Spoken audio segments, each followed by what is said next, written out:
लोकसभा चुनाव में इंडिया गठबंधन के तहत समाजवादी पार्टी और कांग्रेस ने साथ चुनाव लड़ा था, लेकिन अब इस चुनाव की सफलता के बाद सवाल उठ रहे हैं कि क्या ये दोनों यूपी में उपचुनाव भी एक साथ लड़ेंगे।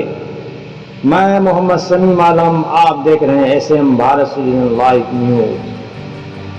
लोकसभा चुनाव खत्म होने के बाद अब उत्तर प्रदेश में जल्द ही 9 विधानसभा सीटों पर उपचुनाव होंगे। इस चुनाव में बीजेपी और समाजवादी पार्टी के 9 विधायक जीतकर संसद पहुंच गए हैं। बीते लोकसभा चुनाव में इंडिया गठबंधन के तहत सपा और कांग्रेस ने एक साथ चुनाव लड़ा था। इस चुनाव में दोनों ही पार्टियों को गठबंधन का फायदा मिला है, लेकिन अब सवाल उठ रहे हैं कि क्या ये दोनों पार्टी आगे भी एक साथ चुनाव लड़ेंगे।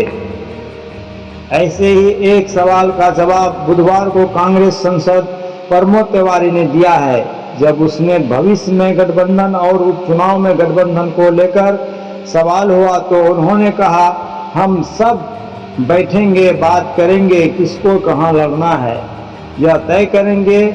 कोशिश करेंगे कि उपचुनाव में भी वही नतीजा दोहराया जाए जो लोकसभा चुनाव में देखने को मिला था। प्रमोद तिवारी के मुताबिक इंडिया गठबंधन अभी काम कर रहा है और उसी के तहत लड़ने की कोशिश की जाएगी। गौरतलब है कि बीते दिनों यूपी कांग्रेस के चीफ अजय राय ने भी भविष्य में गठबंधन बरकरार रखने के संकेत दिए थे। तब उन्होंने कहा था कि सपा और कांग्रेस यूपी में 2027 के विधानसभा चुनाव की तैयारी अब शुरू करेंगे और दोनों ही पार्टियां एक साथ चुनाव लड़ेंगी, जिसके बाद भविष्य में इंडिया गठबंधन बरकरार रखने की अटकलें तेज हो गई थी। वहीं यूपी में लोकसभा चुनाव के दौरान 9 विधायक और 1 एमएलसी ने जीत दर्ज की है। एमएलसी के तौर पर योगी सरकार में मंत्री रहे जितिन प्रसाद ने पीलीभीत सीट से जीत दर्ज की है।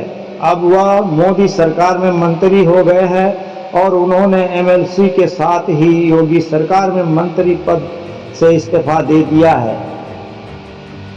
बता दें कि सपा प्रमुख अखिलेश यादव और फैजाबाद सीट से चुनाव जीतकर सांसद बने अवधेश प्रसाद ने भी अपने विधायक के पद से इस्तीफा दे दिया है। ऐसे में यूपी की 2 विधानसभा सीट खाली हो चुकी है।